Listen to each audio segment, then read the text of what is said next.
I am not usually a protester. I mostly am a comic. I don't speak at protests, but stage time is stage time.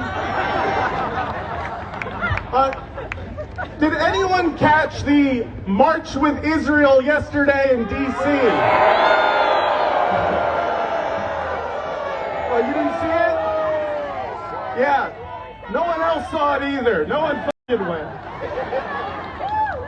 But as I looked at that crowd, and I now look upon this crowd, I am so proud to be marching with so many Jews and Gentiles of all ages, races, genders, and nationalities who are brave enough to demand an immediate ceasefire. I'm not speaking to you as a representative of all Jews. I am a bad representative.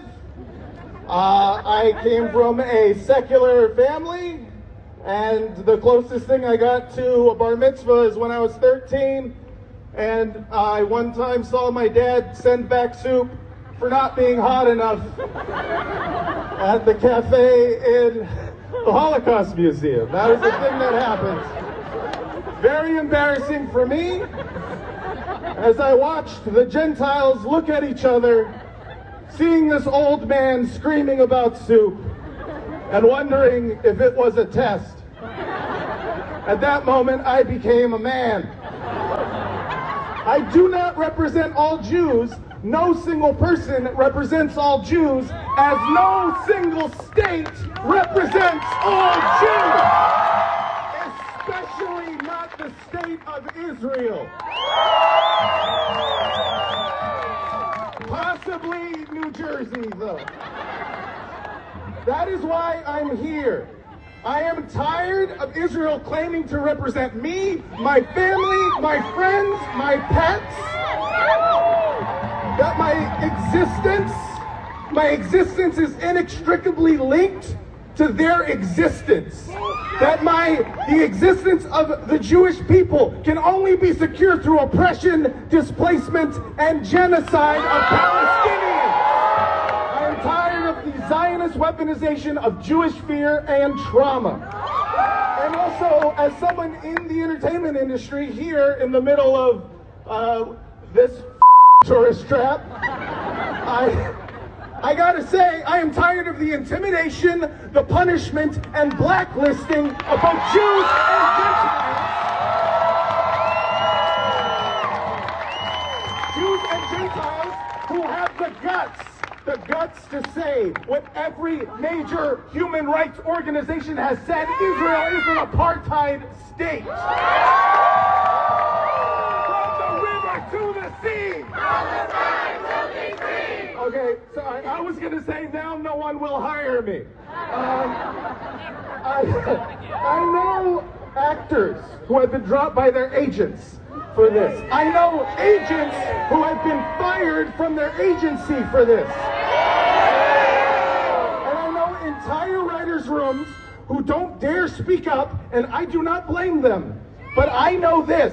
Despite what these handful of Zionist bullies would have you think, these bullies and browbeaters who claim to hate anti-Semitism and yet are happy to play into the old anti-Semitic conspiracy theory that they control Hollywood, I know this, despite their threats, I know for a fact that the vast majority of Jewish and Gentile writers, actors, producers, crew, and assistants in this town stand with Palestine!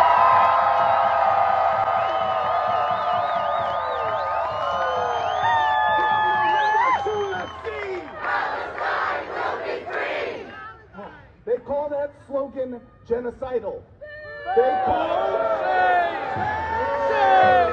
They call a cry for Palestinian equality and dignity, Palestine will be free, secretly a Nazi chant.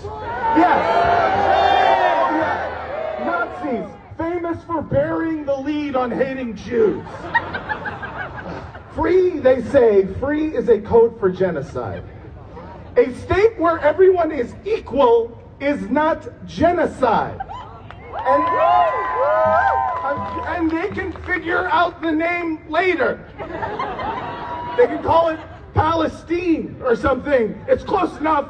It sounds like a Jewish name to me. They look for secret codes in our slogans and in our signs and in our stuffed plushy dolls shaped like a cute squid.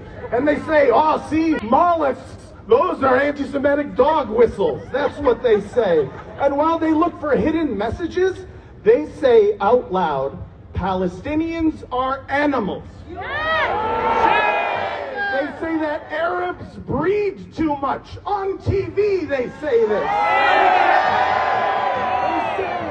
They say killing hundreds of Palestinian children is worth it to kill one Hamas commander. I cannot be silent about this.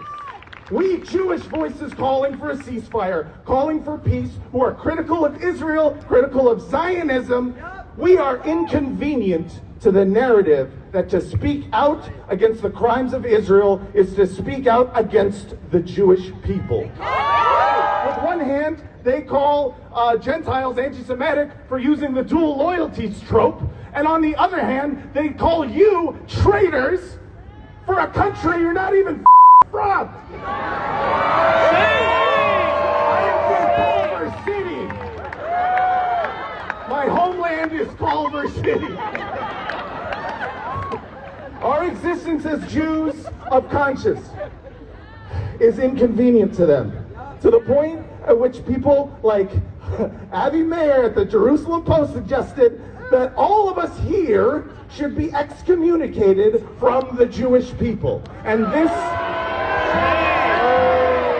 gives up the game completely, because that way you can claim all Jews stand with Israel, because if you don't, you are no longer Jewish. Well, I've got news for you, Avi Mayers of the world. You do not own the Jewish people. Israel does not own the Jewish people. And Zionism does not own the Jewish people. I see nothing Jewish in your blind nationalism, in your racism, and your cruelty. Zionism doesn't fight anti-Semitism. Zionism is anti-Semitism. Israel claims to be a bulwark against anti-Semitism while simultaneously doing everything in their power to terrify the Jews of the world into mistrusting their friends, breaking up families, attempting to isolate and gaslight and manipulate them. Zionism is a cult. And we must break free from it. Freedom from Zionism. Freedom for Palestine.